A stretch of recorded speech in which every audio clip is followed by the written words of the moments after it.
Selamat mendengarkan podcast ini. Bapak, Ibu, dan saudara-saudara yang terkasih di dalam Tuhan, kebenaran saat ini berjudul perangkap. Saudara-saudara yang dikasihi Tuhan, gaya hidup melakukan keinginan Allah Bapa ini harusnya menjadi gaya hidup yang melekat seperti sebuah perangkap atau jerat, sehingga akhirnya kita tidak bisa keluar dari keadaan itu. Hidup kita hanya mau melakukan keinginan Bapa atau kehendak Bapa. Ini harus menjadi belenggu, tetapi belenggu yang memerdekakan.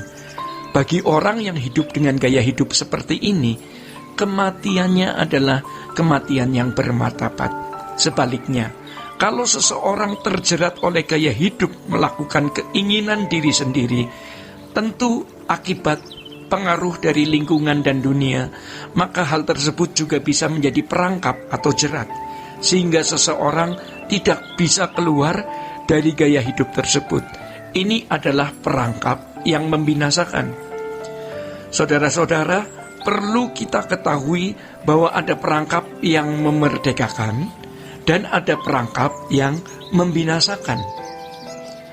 Sekarang mari kita memeriksa diri. Apakah kita dibelenggu oleh kebiasaan melakukan keinginan Allah atau kebiasaan melakukan keinginan diri sendiri? Tentu yang mudah adalah melakukan keinginan diri sendiri, ya. Sebaliknya, melakukan keinginan Allah tidak mudah. Tetapi kalau kita punya tekad, punya komitmen, Roh Kudus akan memimpin sehingga kita bisa mengerti apa keinginan Allah, apa kehendaknya yang harus kita lakukan.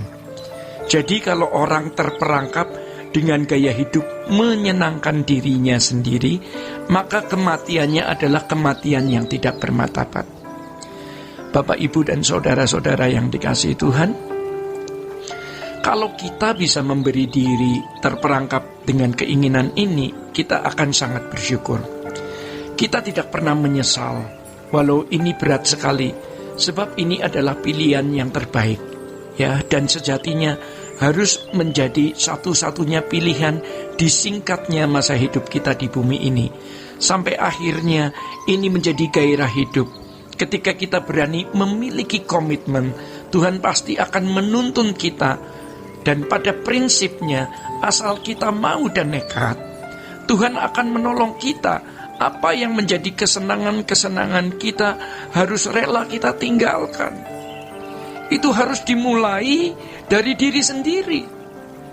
Sebagaimana seseorang yang menderita penyakit tertentu harus menghindari jenis makanan yang membahayakan kesehatan tubuhnya, sehingga ia pasti akan berani berkata tidak ketika ada yang menawarkan makanan tersebut. Ia punya tekad yang kuat karena ia mau sehat. Mengapa untuk kesehatan jiwa kita dan demi kekekalan kita tidak berani berkata tidak kepada dosa? Saudara-saudara, namun tidak bisa dipungkiri ada orang yang tidak dapat bertahan lama untuk berkata tidak, karena perangkap tersebut sudah demikian menjerat. Maka ketika kita sudah melepaskan satu demi satu, apalagi jika sudah berhasil semua, perangkap yang membinasakan tersebut jangan sekali-kali, ya, menoleh ke belakang dan punya kesenangan-kesenangan lagi, apapun bentuknya. Ini baru yang namanya berkemas-kemas. Saudara-saudara, Alkitab mengingatkan kita akan istri Lot yang masih menoleh ke belakang, di mana hatinya masih terikat pada Sodom Gomora. Dalam konteks masa kini, ya, Sodom dan Gomora dapat berbicara mengenai unsur duniawi atau kekafiran lain yang masih melekat dalam diri orang percaya. Terdapat pemikiran atau anggapan bahwa kalau seseorang berbuat kesalahan kecil, Allah akan menoleril, ya. Ini tentu sangat menyesatkan. Iblis menaburkan pemikiran seperti ini dalam pikiran orang percaya agar kita tidak pernah benar-benar terlepas dari perangkap yang membinasakan tersebut. Yang pertama, mereka berhak punya keinginan. Dan yang kedua, kesalahan kecil itu tidak masalah. Sehingga banyak kesalahan yang kita anggap kecil menjadi kebiasaan hidup setiap hari. Saudara-saudara, ketidaktulusan, kebohongan, membicarakan orang lain, curiga, penuh prasangka, dan lain-lain. Ya, sementara itu merasa bahwa itu bukan sesuatu yang mendugakan hati Allah. Maka dengan cara hidup seperti ini, orang tidak membangun kesucian standar Allah. Sebab kalau orang sudah ceroboh untuk hal-hal kecil, akhirnya dia juga bisa ceroboh untuk hal-hal besar. Kalau mau suci, mari kita ekstrim suci. Dan jangan tidak tulus. Memang ada saja orang yang menganggap kita tidak tulus, walaupun kita sudah tulus. Kita tidak bisa memaksa orang lain untuk selalu setuju dengan kita, atau selalu menyukai kita. Tetapi yang penting, kita takut akan Allah. Kita bertanggung jawab kepadanya. Karena ada pengadilan akhir nanti. Masalahnya adalah kalau orang sudah membiasakan diri untuk hal-hal kecil dan tidak merasa bersalah, akhirnya menjadi kebiasaan. Itu adalah benih pemberontakan. Ya, merasa tidak punya dosa karena tidak melakukan pelanggaran secara umum yang dapat terpidana secara hukum manusia. Padahal Allah menghendaki kesucian dalam segala hal, baik itu hal kecil atau sederhana atau hal besar.